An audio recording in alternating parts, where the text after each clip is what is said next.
Good afternoon, everyone. Australian Bureau of Meteorology cools the past and raises the present temperatures to make it look like it's the warmest year ever. Victorian manufacturers preparing for power outages. That's how reliable renewable energy is. And also, you can't sell unpasteurized raw milk. It has to be bottled and sold as bath milk. Sweden's central bank so worried about climate emissions, they're dumping Australian bonds. But maybe if they look out their window, they could have seen Sweden with the biggest November snowstorms in 40 years and that incredibly early September snowfall. In global wheat, a rundown. Argentina looking terrible on the quality this year. With all the common threats occurring across the globe, extreme weather, natural disasters, power grid failures, California threatening to shut off the power grid, instability of governments. What's the perfect gift of night protection for you and your loved ones this holiday season? Patriot Brother X 2020 flashlight, solar powered. If you have a portable device, you can recharge using this flashlight. 800 lumen LED compass wire rope cutter. Get 25% off the new 2020 model and use promo code ADAPT25 for 25% off your purchase. PatriotFlashlight.com. The link's in the description box below.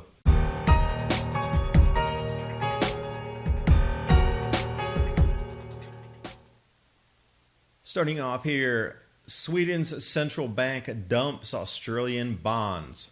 All of them. And I love how Riksbank says Queensland and Western Australia, not known for good climate work, nor Canada's Alberta province. Australia and Canada are countries that are not known for good climate action. So what are they going to do? They're going to penalize them financially, dumping all the bonds, and no longer invest in assets from issuers from a large climate footprint. That looks like an excuse to exit all the Australian exposure with another excuse of climate action. What's really going on with the Australian economy? But if the bankers in Sweden were to look out their window, they would see the biggest snowstorms in 40 years. And then if they were still working back in September, they would have seen the earliest snowfalls in 20 years, plus the record cold temperatures. I wonder if they even checked their thermometers. And raw unpasteurized milk needs to be sold as bath milk in Australia. Not for human consumption, only for baths, but you can still find it. Now, the Bureau of Meteorology in Australia, naughty, shame on you guys and girls over there. Cooling the past. This was the original data set.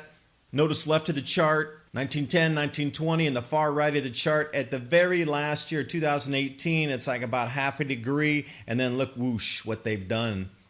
That half a degree turned into almost a full degree, and then look at they cooled the past. And you might say, well, that's pretty hard to differentiate here. So let me put them side by side, and I added the arrows. Thanks to Joe Nova for this one. Australia's Bureau of Meteorology has covertly made summer hotter by cooling the past. I left this on HD 1080 as well as this high-resolution graphics chart, so you can just stop this, screen grab it, and share it with your friends, by all means. And the world's leaders and chosen soapbox personalities are spouting renewable energy. Renewable energy is going to save the planet. But here we are, Victorian manufacturers prepare for power crunch. That's how reliable it is.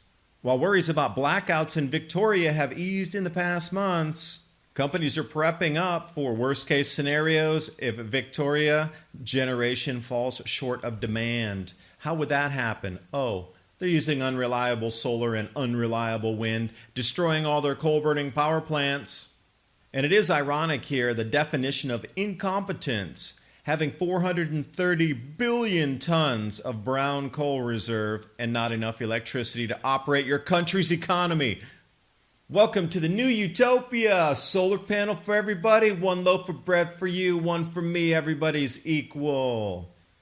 And with the utopian dream of renewables, look at the results here. Victoria and South Australia, average spot wholesale electricity prices, highest on record, $166 per megawatt.